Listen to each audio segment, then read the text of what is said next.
Assalamualaikum warahmatullahi wabarakatuh. Kali ini saya akan menerangkan tentang perkembangan Islam pada masa Bani Umayyah.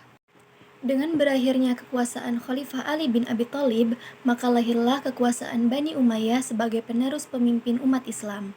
Bentuk pemerintahan Bani Umayyah adalah berbentuk kerajaan, kekuasaan bersifat feodal, penguasaan tanah atau daerah atau wilayah atau turun-menurun. Untuk mempertahankan kekuasaan, khilafah berani bersikap otoriter. Adanya unsur kekerasan, diplomasi yang diiringi dengan tipu daya, serta hilangnya musyawarah dalam pemilihan khilafah. Dinasti Bani Umayyah merupakan kerajaan Islam pertama yang didirikan oleh Muawiyah ibnu Abi Sufyan.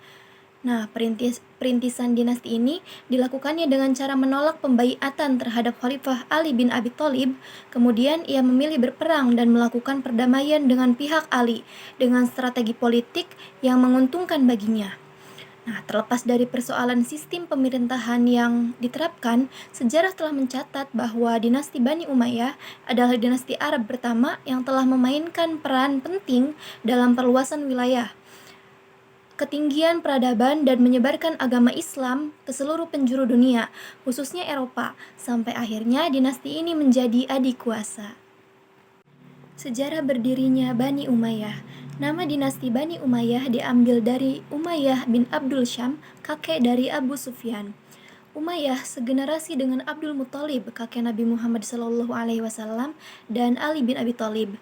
Dengan demikian, Ali bin Abi Thalib segenerasi dengan Muawiyah bin Abi Sufyan. Ali bin Abi Thalib berasal dari keturunan Bani Hashim, sedangkan Muawiyah berasal dari keturunan Bani Umayyah. Kedua keturunan ini merupakan orang-orang yang berpengaruh dalam suku Quraisy. Cikal bakal berdirinya dinasti Bani Umayyah dimulai ketika masa Khalifah Ali. Pada saat itu, Muawiyah yang menjabat sebagai gubernur di Damaskus, yang juga masih kerabat Utsman, menuntut atas kematian Utsman.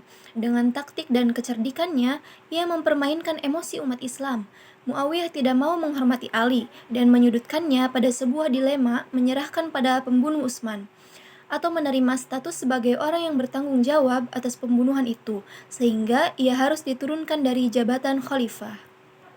Nah, dari perselisihan tersebut terjadilah peperangan antara Ali dan Muawiyah. Peperangan tersebut dikenal dengan Perang Siffin karena terjadi di daerah yang bernama Siffin. Dalam pertempuran itu, hampir penasehat Muawiyah yaitu Amr bin As agar pasukannya mengangkat mushaf-mushaf Al-Quran di ujung lembing mereka, pertanda seruan untuk damai dan melakukan perdamaian atau tahkim dengan pihak Ali dengan strategi politik yang sangat menguntungkan Muawiyah. Bukan saja perang itu yang berakhir dengan tahkim Siffin yang tidak menguntungkan Ali, tapi akibat itu pula kubu Ali sendiri menjadi terpecah dua, yaitu tetap setia kepada Ali disebut Syiah dan yang keluar disebut Khawarij. Sejak peristiwa itu, Ali tidak lagi menggerakkan pasukannya untuk menundukkan Muawiyah, tapi menggempur habis orang-orang Khawarij. Yang terakhir terjadi adalah peristiwa Nahrawan pada 9 Safar 38 Hijriah, di mana dari 1.800 orang Khawarij, hanya 8 orang yang selamat jiwanya, sehingga dari 8 orang itu menyebar ke Aman, Kanan, Yaman, Sajisman, dan ke Jazirah Arab. Pada saat itu, Ali terbunuh oleh seseorang anggota Khawarij. Kedudukan Ali sebagai khalifah kemudian dijabat oleh anaknya Hasan selama beberapa bulan. Namun, karena Hasan ternyata lemah sementara Muawiyah semakin kuat, maka Hasan membuat perjanjian damai. Perjanjian ini dapat mempersatukan kembali umat Islam dalam satu kepemimpinan politik di bawah Muawiyah ibnu Sufyan. Dengan meninggalnya Ali, pemerintahan yang dapat kita sebut sebagai periode kekhalifahan Republik dimulai sejak kekhalifahan Abu Bakar telah berakhir. 4 khalifah pada masa ini dikenal oleh para sejarawan Arab sebagai Al-Rashidin atau Khulafaur Rashidin. Pendiri khalifah kedua yaitu Muawiyah dari keluarga Umayyah menunjuk putranya sendiri yaitu Yazid sebagai penerusnya sehingga ia menjadi seorang pendiri sebuah dinasti. Dengan demikian, konsep pewarisan kekuasaan mulai diperkenalkan dalam suksesi kekhalifahan dan sejak itu tidak pernah sepenuhnya ditinggalkan. Kekhalifahan Umayyah dalam dinasti Mulk pertama dalam sejarah Islam.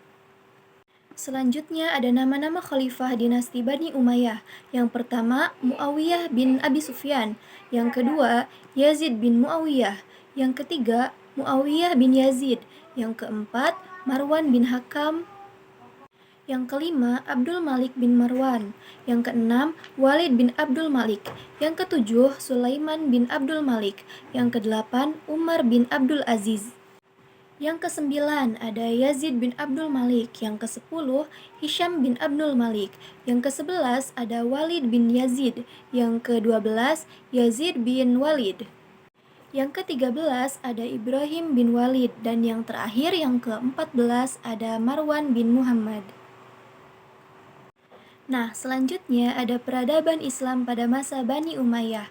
Terbentuknya dinasti Umayyah merupakan gambaran awal bahwa umat Islam ketika itu telah kembali mendapatkan identitasnya sebagai negara yang berdaulat. Juga merupakan fase ketiga kekuasaan Islam yang berlangsung selama kurang lebih 1 abad. Perubahan yang dilakukan tidak hanya sistem kekuasaan Islam dari masa sebelumnya, yaitu masa Nabi Muhammad dan Khulafaur Rasyidin, tapi juga perubahan-perubahan lain di bidang sosial, politik, keagamaan, intelektual, dan peradaban. Pemindahan ibu kota dari Madinah ke Damaskus melambangkan zaman imperium baru dengan menggesernya untuk selama-lamanya dari pusat Arabia, yakni Madinah yang merupakan pusat agama dan politik kepada sebuah kota yang kosmopolitan. Dari kota inilah, Daulat Umayyah melanjutkan ekspansi kekuasaan Islam dan mengembangkan pemerintahan sentral yang kuat, yaitu sebuah imperium Arab. Ekspansi yang terhenti pada masa Khalifah Utsman dan Ali dilanjutkan kembali oleh dinasti ini. Di zaman Muawiyah, Tunisia dapat ditaklukkan. Di sebelah timur, Muawiyah dapat menguasai daerah Khurasan sampai ke Sungai Oxus dan Afghanistan sampai ke Kabul. Angkatan lautnya melakukan serangan-serangan ke ibu kota Bizantium, Konstantinopel. Ekspansi ke timur yang dilakukan Muawiyah kemudian dilanjutkan oleh Khalifah Abdul Malik. Ia mengirim tentara menyeberangi Sungai Oxus dan dapat berhasil menundukkan Balkh, Bukhara, Khwarizm, Ferghana, dan Markhan. Tentaranya bahkan sampai ke India dan dapat menguasai Balochistan, Sind, dan daerah Punjab sampai ke Multan. Ekspansi ke barat secara besar-besaran dilanjutkan di zaman Walid bin Abdul Malik. Pada pemerintahan Walid adalah masa ketentraman, kemakmuran, dan ketertiban. Umat Islam merasa hidup bahagia. Pada masa pemerintahannya yang berjalan kurang lebih 10 tahun itu, tercatat suatu ekspedisi militer dari Afrika Utara menuju wilayah barat daya benua Eropa, yaitu pada tahun 711 Masehi. Setelah Aljazair dan Maroko dapat ditaklukkan, Tariq bin Ziyad, pemimpin pasukan Islam, menyeberangi selat yang memisahkan antara Maroko dengan benua Eropa dan mendarat di suatu tempat yang sekarang dikenal dengan nama Gibraltar atau Jabal Tariq.